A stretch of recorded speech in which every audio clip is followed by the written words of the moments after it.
thinks he'll win. Yeah. All right, Paul. Ask Magomed Ankalaev. Fights on.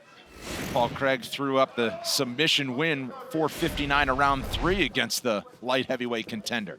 All right, here we go now. Brendan Allen in the black, Paul Craig's in the blue. I'd say definitely Brendan Allen on paper should have the edge in the striking, but then when you watch the size and the way that Paul Craig can find his mark, we'll see what happens.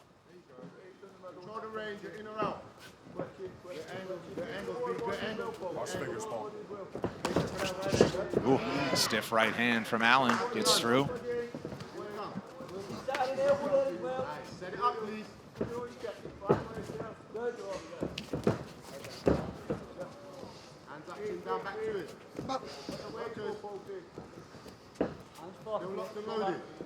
Got fellow Louisianan Dustin Poirier here inside the UFC Apex. Brendan Allen, proud Louisiana boy.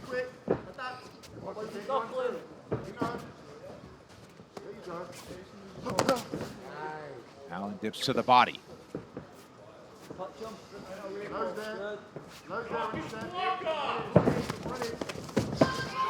All right, here we go. First little clinch exchange. And this is honestly what I'm excited for about these guys, Yeah, is the of course. grappling. You don't say it a lot, but the grappling of these guys is very high level. It's going to be fun.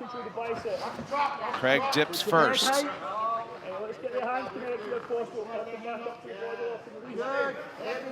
Paul Craig is looking for the body lock. That's why you're seeing dig that left arm around the hip of Brendan Allen. He wants to lock his hands around the ribs.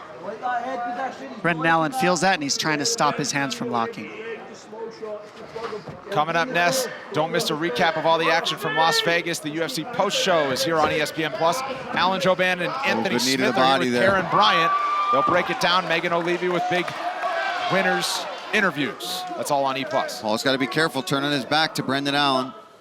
Beautiful. Very good rear naked choke. There's a nice Uchimata throw straight to half guard for Brendan Allen. Beautiful takedown. And how often have we seen Paul Craig here looking like he's getting smashed, and then all of a sudden, fight's over by him? Look at that lockdown we were talking about earlier tonight. Craig is using it to try to get Brendan Allen from being able to have a base on top of him, and it offsets, kind of like being on quicksand, so you can't really land heavy shots from the top. Brendan, let go of the cage. With your foot. Paul. It's not Paul, it's Brendan Allen grabbing his... Some confusion in there. Everybody's like, what do I do? I'm not the one with my foot on the fence. Chest to chest for Allen as he works with just over 2 minutes to go in round 1. It's a great example of a jiu-jitsu practitioner that uses his legs and his arms equally. Look how Paul Craig is still getting his legs involved, even though Brendan Allen's got that heavy third-point pressure on his head.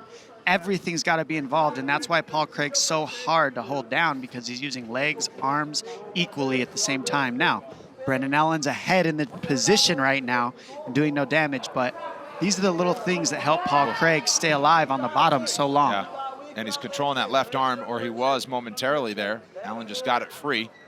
Yeah, he's going to want to control that, because that's where Brendan can start landing some strikes even with that leg tied up. But he's got to be careful if he starts unloading with that left hand, with that lockdown on that leg. That's where Paul... Oh, he's got a submission here, and he's been looking for it, and that is bad. Oh, that is a calf? Deep, yes. It's a calf slicer. It's a reverse calf slicer. And now Allen will chase the left leg of Paul Craig. Wow. That's the problem with the leg lock game. He gets himself out of it. Wow. Oh, he's got the straight Craig ankle. Looking for a sweep. We've seen Brendan finish this ankle lock. Nice job. Craig gets it out, but he's still got the foot of Brendan Allen. Oh, this is what we came for, folks. Yeah, that was incredible. Exactly that. 1 minute to go in round 1. Now you got to watch that and learn. That was a beautiful submission attempt by Craig. I cannot believe Brendan Allen got out of that. What a great job to feel that and attack the ankle back on Craig to get Craig to let go. That's very high-level stuff. Ooh, that was an exciting little exchange. Yeah, well, that's what, not a lot of opponents can give you that type of defense, but Brendan Allen certainly well-versed in that. Nice elbow. And that's what Brendan Allen said he would get ahead on, is the ground and pound. That's where he's got an advantage. He also strikes from these positions. Now he's got to be careful of the triangle here, but 24 seconds left. I think he's safe to just start unleashing some shots here and steal this, not steal, but keep this round for himself. Well, this is Brendan Allen's game plan. Let's just ride him out the whole fight. Stay on top, stay out of submissions, land some big shots on top, and then just ride him out to the end of the fight. But that's 5 rounds you got to withstand this guard of Paul Craig. All right, round 1 of 5 in the books. Looks like round 2. The cut is just above the outside of the right eye of Paul Craig. Happened late in the first round. Okay, octagon gate All right, guys, second round. officially locked. It's good. Need that. Let's see if Brendan opens up a bit more on the striking here. Oh, they both landed there. Check hook versus a right hand. They both got hurt. And they scramble right to the ground, and Craig sunk right to his back and said, come on down. And Brendan has made it clear that he is not afraid to engage, going down into the guard of Paul Craig here. And I'm grateful for that because we haven't seen a lot of guys willing to do that. Right hand for Allen, and Craig got through as well. That was a double KO situation. And then when Craig changed levels, he said, we'll stay down here. What did Thank you Paul very land? much. I saw the right hand land. Something come through. Wow, huge elbow coming through. Paul Craig landed a check hook on the right hand of Brendan Allen. Okay. It's a typical thing we've been watching all night. That battle always happens. Yeah, on his chin. Now push his chin back. Push his chin back. Push his chin back. There's what he was talking about. Significant strikes on the ground. 10-1 for Brendan Allen through the first 6 minutes of the fight.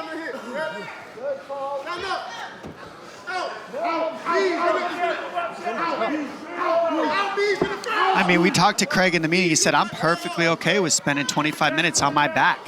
And you can see he is, but it's one thing to say it. It's another thing to watch somebody choose it and continually choose it. And he is right now, and he seems comfortable somehow.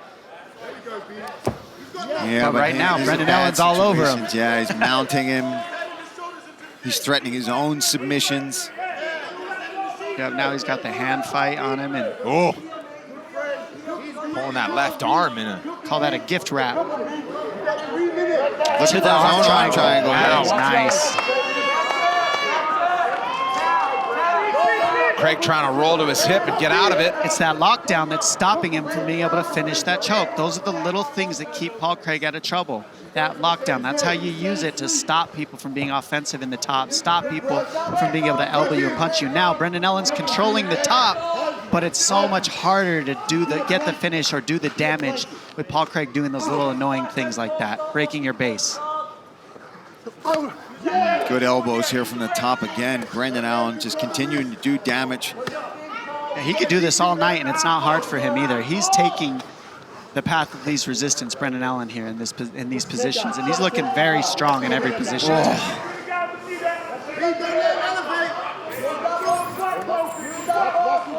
Watch the explosion. Be ready for it. And Paul's eyebrow is a mess. Yes. Be ready to technical. Be good. Good spot. The problem as well is Brendan isn't really allowing Paul to get back to full guard where he does his best work from down here. That leg is still trapped. He's got that butterfly in, but Brendan's just coming over the top with elbow after elbow. And I think what I got to watch Brendan Allen for and give so much credit to is notice he's always driving his head forward towards Paul Craig. He's never pulling back too often. Even now he's moving forward, always advancing the position.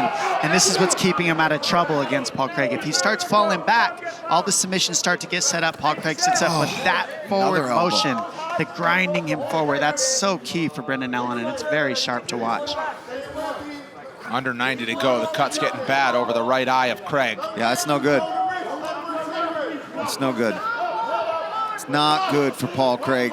This is only the second round. Brendan is continuing to damage. That cut, it's only going to get worse. The way he's throwing those slicing elbows over top. I think Paul Craig's waiting for Brendan Allen to make a mistake, and he thinks he's going to cinch up that triangle. You see it over and over, him looking for it. He's got the most triangle chokes in UFC history with 4. But when you're going against a decorated grappler like Brendan Allen, even tougher to get those. Well, not just that, but he's got film. Everybody knows how you set it up now. They know what you do to set it up, where you're comfortable. Brendan Allen's seen all that, and he's going to counter it. Allen now stepping over to the side. You know, unfortunately for Paul Craig, this is where he had some trouble in the light heavyweight division as well. Right? When you can't get those submissions, when you can't get to a position, you rely on your guard. And when guys are just too good on the ground to match it, he ends up getting quite a bit of damage given to him. Well, you know, that's what's funny about this style of Paul Craig, Paul, is if you watch Anderson Silva versus Chael Sonnen, we would have been saying the same thing. And then Chael ends up in a triangle at the end of the fight. So guys who commit to their guard like this, like Paul Craig does, generally get the finishes, but also can go the other way as we're seeing here. And Brendan Allen, after another great round of ground control, ends round 2 on the back. We will keep it here between rounds as Joe Pfeiffer, who is on the rise. And Tuco Tokos, his great friend that he lives with in Florida during training camps. Back on the feet to start round 3. Paul Craig with a bit of work to do here. Eats another big left from Allen, who's locking guillotine in. Got a guillotine here. Hands slipping out a little bit, but again, here we are right back on the ground where Brendan's going to continue to throw these elbows. Paul has got to have urgency to try to get one of these submission attempts or get back up to his feet. Problem is, you get back up to your feet, then what? Oh, that's... 4 of his 5 on this winning streak have come like this. Make it 5 of 6. Brendan Allen, a rear naked choke specialist, earns himself another tap out victory, and with a shrug says, I'm coming for the top. He definitely broke Craig the way he said he was going to. Everything Brendan Allen said he was going to do in this match, he did and followed through and did it exactly the way he said he was going to do it. Yeah. Didn't steer, didn't go off course even a little. He's backed up every bit of confidence, seemingly stronger with each outing, just 27 years old and firmly entrenched in the middleweight top 10. Look at the body shot that landed, and then the left hook. Left hook to the body, left hook to the head, right hand. Boxing 101, and then he goes for the guillotine. And that sets up the mount, which ended up giving up the back. And this, I mean, how many times have we seen Brendan Allen throw in the rear naked choke with one hook or no hooks and then get the finish? I mean, he does it over and over. He attacks the neck before the position is secured and almost always beats them to the choke. There's his corner. As mentioned, a couple of UFC threats in there, including the former light heavyweight champ and the next in line for a title shot, Jamal Hill. Ladies and gentlemen, the rear naked choke submission comes officially 38 seconds, round number 3. Your winner, Brendan All In Allen!